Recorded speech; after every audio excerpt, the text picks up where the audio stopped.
Singapore থেকে দেশে পথে ওসমান হাদির মরদেহ সন্ধ্যা ৬টা নাগাদ ঢাকায় পৌঁছানোর কথা রয়েছে। দর্শক এ বিষয়ে আরও জানাতে শাহজালাল আন্তর্জাতিক বিমানবন্দর থেকে আমাদের সাথে যুক্ত হচ্ছেন সহকর্মী আরিফুল ইসলাম। আরিফ, জানাবেন হাদির মরদেহ গ্রহণ করার জন্য বিমানবন্দরের প্রস্তুতি, সেখানকার নিরাপত্তা কেমন দেখতে পাচ্ছেন? সাথেই আমি যদি একটু বলতে চাই যে হাদির যে লাশ নিয়ে আসা হবে, তার মরদেহ যে নিয়ে আসা হবে ঢাকায়, সেটার জন্য আসলে বিমানবন্দরে 4 স্তরের নিরাপত্তা ব্যবস্থা জোরদার করেছে আইন শৃঙ্খলা বাহিনী। শুধুমাত্র আমরা যে পুলিশ পক্ষ থেকে যে নেওয়া হয়েছে তা কিন্তু নয়, আমরা সেনাবাহিনী দেখেছি, র্যাব দেখেছি, প্রত্যেকটা সংস্থার যারা কর্মকর্তা আছেন তারা কিন্তু এখানে অবস্থান করছেন, এমনকি যাতে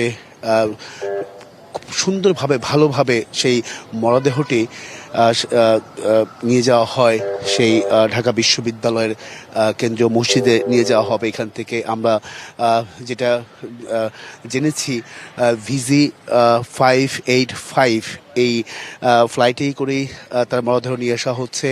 এমনকি সম্ভাব্য যে সময়টা আমরা দেখতে পাচ্ছি এখন 5:48 সন্ধ্যা 5:48 ঢাকায় অবতরণ করবে এবং কি এর পরবর্তীতে এখান থেকে নিয়ে যাওয়া হবে ঢাকা বিশ্ববিদ্যালয়ের কেন্দ্রীয় মসজিদে। সেখান থেকে আসলে কোন হিমাগারে রাখা হবে সেটা কিন্তু পরিবারের পক্ষ থেকে এখন পর্যন্ত কোনো ধরনের তথ্য পাওয়া যায়নি। তবে সেখানে গেলে হয়তোবা সেই তথ্যটা আমরা পেতে পারি তার পরিবার পরিজনের কাছ থেকে, তার কোন জায়গায় হিমাগার রয়েছে। তবে যেটা ইনকলাব মঞ্চ যেটা তথ্যটা আমাদের গতকালকে তাদের ফেসবুক ভেরিফাইড পেজে যেটা আমাদেরকে জানিয়েছিলেন যে আগামীকাল বাদ জোহর তার প্রথম জানাজা অনুষ্ঠিত হবে এবং কি তার যে শেষ ইচ্ছা ছিল, তার শেষ ইচ্ছা সেটা হচ্ছে পারিবারিক কবরস্থানে তাকে দাফন করা হবে। সেই বিষয়টাও কিন্তু তার ইচ্ছার একটি বিষয়, সেই প্রেক্ষিতেই হয়তোবা তাকে পারিবারিক কবরস্থানে দাফন করার কথা রয়েছে। এর পাশাপাশি আমি যদি একটু বলতে চাই যে আপনারা জানেন বা সাথে আপনি জানেন যে এই যে দেশি বিদেশিদের চিকিৎসকদের সব প্রচেষ্টা ব্যর্থ করে অবশেষেই কিন্তু বলা যায় যে না ফেরার দেশে পাড়ি জমালেন জুলাই বিপ্লবের সম্মুখ সারির যোদ্ধা ও ইনকলাব মঞ্চের মুখপাত্র শরীফ ওসমান হাদি। তিনি কিন্তু 12 তারিখে তিনি গুলিবিদ্ধ হয়েছিলেন রাজধানী বিজয়নগরের সেই জায়গাটিতে আমরা বিকেলের নাগাদ বা 3টার পরে তিনি গুলিবিদ্ধ হয়ে প্রথমে তিনি চিকিৎসা নিয়েছিলেন ঢাকা মেডিকেল কলেজ হাসপাতালে। পরবর্তীতে তাকে কিন্তু আবার সেদিন ভালো বা উন্নত চিকিৎসার জন্য নিবিড় পর্যবেক্ষণের জন্য তাকে কিন্তু আবার এভারকেয়ার হাসপাতালে নিয়ে আসা হয়েছিল। আর এই নিয়ে আসার মধ্যে কারণ হচ্ছে সেখানে ইনফেকশনজনিত একটি কারণ ছিল। সেই ঢাকা মেডিকেল কলেজ হাসপাতালে চিকিৎসকরা যেটা জানিয়েছিলেন যে সেখানে ইনফেকশন হওয়ার একটা প্রচেষ্টা ছিল, বিধায় তাকে কিন্তু এভারকেয়ারে নিয়ে আসা হয়েছিল। এমনকি পরিজনের বা ইনকলাব মঞ্চে যারা ছিলেন তাদের সঙ্গে কথা বলেই কিন্তু এই সিদ্ধান্তটা নেওয়া হয়েছে তাকে সিঙ্গাপুর পাঠানো সেই উন্নত চিকিৎসার জন্য। সেই উন্নত চিকিৎসার জন্য আমরা দেখেছি যে তিনি সোমবার তিনি গিয়েছিলেন সিঙ্গাপুরে জেনারেল হাসপাতাল, যেটা হচ্ছে সেখান থেকেই কিন্তু আজকে তার নিথর দেহ দেশে ফিরছে। সেই প্রেক্ষাপটে কিন্তু আমরা দেখেছি এই বিমানবন্দরের যে কার্গো গেট রয়েছে, গেট নাম্বার 8, সেই 8 দিয়েই আমরা সেই সোমবারের যে যাত্রা তার উন্নত চিকিৎসার জন্য এই গেট দিয়েই কিন্তু এই নিথর দেহটি বা হাদির অ্যাম্বুলেন্স করে হাদি এই গেট দিয়ে প্রবেশ করা হয়েছিল তাকে সিঙ্গাপুরে নিয়ে যাওয়ার জন্য। কিন্তু দুর্ভাগ্যজনক তার মৃতদেহ বা তার মরদেহ আজকে কিন্তু এই গেট দিয়ে আবার বের করা হচ্ছে। সেই বের করার প্রেক্ষিতেই আসলে তাকে নিয়ে আসার প্রেক্ষিতেই আইন শৃঙ্খলা বাহিনীর 4 স্তরের নিরাপত্তা ব্যবস্থা জোরদার করেছে। সেই বিষয় বা সেই চিত্রগুলো কিন্তু আমরা দেখানোর চেষ্টা করছি।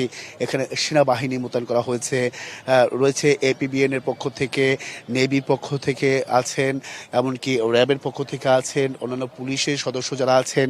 নতুন এবং ফিরে আসা গ্রাহকদের জন্য নগদে চলছে ক্যাশব্যাক সহ প্রতিদিন হাজারো উপহার জেতার সুযোগ। হবে আশা আর ফেরা, সারপ্রাইজ সেরা। গোয়েন্দা সংস্থা রয়েছেন। আমি যদি একটু দেখাতে চাই সেই যে ইমার্জেন্সি লাশ, যেখানে প্রবাসীদের আসলে লাশ নিয়ে আসা হয়, সেই পাশেই কিন্তু প্রত্যেকেই অপেক্ষা করছেন তার লাশটা আসলে কখন নিয়ে আসা হবে। আপনি জানেন যে 4 ঘন্টা সময় লাগবে সিঙ্গাপুর থেকে বাংলাদেশের ফ্লাইট। তবে একটি বিষয় আমরা দেখেছি যে ভিজি 585 যে ফ্লাইটটি সেটা কিন্তু কোনো ডিলে ছাড়াই সিঙ্গাপুর থেকে যে নির্ধারিত সময় সেই নির্ধারিত সময়ে কিন্তু তিনি ঢাকার উদ্দেশ্যে সেই ফ্লাইটটি যাত্রা শুরু করেছে এবং কি 4 ঘন্টা সময় লাগার যে বিষয়টা সেটা আমরা এখন যেটা একটু যদি বলতে চাই বিমানের এখন বর্তমান যে ট্র্যাকিং পয়েন্ট আমি সেই ট্র্যাকিং পয়েন্টে একটু দেখানোর চেষ্টা করব বা জানানোর চেষ্টা করছি। সেই ট্র্যাকিং পয়েন্টটা আমি একটু বলতে চাই যে প্রায় 56,000 ফিট উপর দিয়ে ঠিক 56,000 ফিট উপর দিয়ে সেই বিমানটি আসছে বাংলাদেশে এবং কি সেটার সম্ভাব্য সময় আমরা যেটা একটু চেঞ্জ হচ্ছে পরিবর্তন হচ্ছে অবতরণের যে কয়টার সময় আসলে ফ্লাইটটি অবতরণ করতে পারে সেটা আমরা যে ট্র্যাকিংয়ের মাধ্যমে যেটা দেখতে পাচ্ছি যে 5:48 আমরা ঠিক 5 থেকে 6 মিনিট আগে আমরা দেখেছি যে 5:45 মিনিটে একটা সম্ভাব্য সময় ছিল সেটাও কিন্তু আমরা দেখেছি।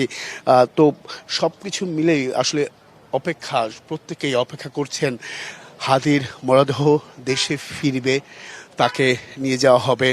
সবাই কিন্তু অপেক্ষা করছেন, পুরো দেশ অপেক্ষা করছেন। সেই আসলে বলা যায় যে আরও অন্যান্য কাজ রয়েছে যেগুলো প্রসিডিওর যেগুলো আছে সেগুলো শেষ করে হয়তো বা 6টা নাগাদ বাঁচতে পারে তার মরদেহ বা এই ফ্রিজিং লাশবাহী যে ফ্রিজিং অ্যাম্বুলেন্সগুলো থাকে সেখানে সেইটা দিয়েই কিন্তু আসলে মূলত তাকে নিয়ে যাওয়া হবে ঢাকা বিশ্ববিদ্যালয়ের কেন্দ্রীয় মসজিদে। সেখানে আসলে আজকে রাতে কোন হিমাগারে রাখা হবে সেই বিষয়টা কিন্তু নিশ্চিত করা যাচ্ছে না, কারণ পরিবার এখনও জানায়নি কোথায় রাখা হবে, কোন হিমাগারে তাকে রাখা হবে। তো বলা যায় যে সেখানে গেলেই আসলে বোঝা সম্ভব বা জানা সম্ভব যে তার লাশটা আসলে আজকে রাতে কোথায় রাখা হবে। তো এই ছিল এখান থেকে সাথী সবশেষ। নতুন কোনো তথ্য পেলে অবশ্যই জানানোর চেষ্টা করব। সাথী জি আরিফ, আপনাকে অসংখ্য ধন্যবাদ। দর্শক, আমরা এই পর্যায়ে যুক্ত হবে আমাদের আরেক সহকর্মী অজিত। আপনার কাছে জানতে চাইব শাহবাগের সর্বশেষ পরিস্থিতি আপনি কেমন দেখতে পাচ্ছেন? কানায় কানায় পরিপূর্ণ ছাত্র জনতার বিক্ষোভ, এখানে বিক্ষোভ করছে তারা যে জুলাই শহীদ যে ইনকিলাব মঞ্চের মুখপাত্র শরীফ ওসমান হাদির হত্যার প্রতিবাদে তারা কিন্তু বিচারের দাবিতে কিন্তু এখানে জড়ো হয়েছেন। এখানে বিশেষ করে জুমার নামাজের পরে কিন্তু তারা এখানে জড়ো হয়েছেন। সেই বাইতুল মোকাররমের সামনে থেকে জুমার নামাজের পরে খণ্ড খণ্ড মিছিল নিয়ে এই রাজধানীর শাহবাগ মোড়ে কিন্তু তারা এখানে কিন্তু অবস্থান নিয়েছেন। তো তারা এখানে বিক্ষুব্ধ ছাত্র জনতা কিন্তু গতকাল থেকেই রাজধানীর বিভিন্ন স্থানে কিন্তু তারা কিন্তু রাজধানী সহ সারা দেশে কিন্তু বিক্ষোভ করেছে। আর তারা কিন্তু রাজধানী শাহবাগে কিন্তু গতকাল রাতেই তারা কিন্তু এখানে অবস্থান সড়ক অবরোধ করে কিন্তু তারা কিন্তু এখানে বিক্ষোভ করেছিলেন। তারপরে আজকে সকালের থেকেই কিন্তু এখানে জড়ো হতে থাকে তারা। আজকে এখানে সকালের পর থেকে কিন্তু এখানে জড়ো হতে থাকে তারা হাদি হত্যার বিচারের দাবিতে তারা কিন্তু এখানে উত্তাল বলা যায় শাহবাগ। তো আসলে আমরা এই মুহূর্তে আমরা একটু কথা বলার চেষ্টা করব যে তারা আসলে তাদের যে দাবি দেওয়াগুলো আছে সেই দাবিগুলো নিয়ে একটু কথা বলার চেষ্টা করব। আপনাদের যে আসলে বিক্ষোভ করছেন, আসলে আপনাদের দাবি দেওয়াগুলো আসলে আমাদের দাবি একটাই, এই খুনিদের বাংলাদেশে বিচার করতে হবে। ইন্ডিয়া থেকে এনে ওদেরকে বাংলাদেশে সর্বোচ্চ বিচার করতে হবে। এই বাংলাদেশে আর কখনো খুনিকেই না হইতে পারে। আমরা একটাই দাবি আমাদের। আরেকটু জানতে চাই আসলে আপনারা এখানে আপনাদের এই অবস্থান, এই বিক্ষোভ, এটা কি অব্যাহত থাকবে? আমাদের এই যে দাবি আমাদের অব্যাহতই থাকবে, কারণ ভারতীয় আধিপত্যবাদের বিরুদ্ধে যে আমাদের হাদি দাঁড়িয়েছিল, আমাদের প্রত্যেকটা এখন যত যুবক যারা আছে সবাই এখন একজন হাদি হিসেবে রাজপথে থাকবে যতক্ষণ না আমাদের এই হাদির রক্তের প্রতিশোধ আমরা না নিতে পারছি। আর আগামী দিন যে নির্বাচন আসতেছে, এই নির্বাচন শুধু হাদির নির্বাচন হবে। হাদির যে সততা, হাদির যে নিষ্ঠা, চাঁদাবাজ দুর্নীতিবাজদের যে বিরুদ্ধে তার যে অবস্থান ছিল, এই অবস্থান আমাদের পূর্ণভাবে আমরা ব্যক্ত করছি। এবং আগামী দিন ভারতের পক্ষে যারা অবস্থান করবে এই বাংলাদেশে তাদের স্থান নাই। ধন্যবাদ। যেমনটি শুনছিলেন, তারা আসলে বলছিলেন যে হাদি হত্যার বিচার না হওয়া পর্যন্ত কিন্তু তারা কিন্তু অবস্থান কর্মসূচি কিন্তু তাদের চালিয়ে যাবেন। আর আপনি যে আজকে বিশেষ করে জুমার নামাজে কিন্তু রাজধানী শাহবাগে জুমার নামাজ পড়েছে বিক্ষুব্ধ ছাত্র জনতা, তারা এখানে জুমার নামাজে কিন্তু হাদির আত্মার শান্তি মাগফিরাত কামনা করে দোয়া করা হয়েছে। তাছাড়া জুলাই আহত নিহতদের আত্মার শান্তি কামনা করে কিন্তু এবং তাদের সুস্থতা কামনা করে কিন্তু এখানে দোয়া করা হয়েছে। আর তারা এখানে আসবে, তারা এখান থেকে কিন্তু এখনো বিক্ষোভ করছে। উত্তাল শাহবাগ সহ আশপাশের এলাকা, যদিও বলা যায় কোনো গাড়ি চলাচল করছে না, এই এলাকা সম্পূর্ণ কানায় কানায় ভরে আছে। অজিত, আপনাকে অসংখ্য ধন্যবাদ আমাদের সাথে যুক্ত হওয়ার জন্য।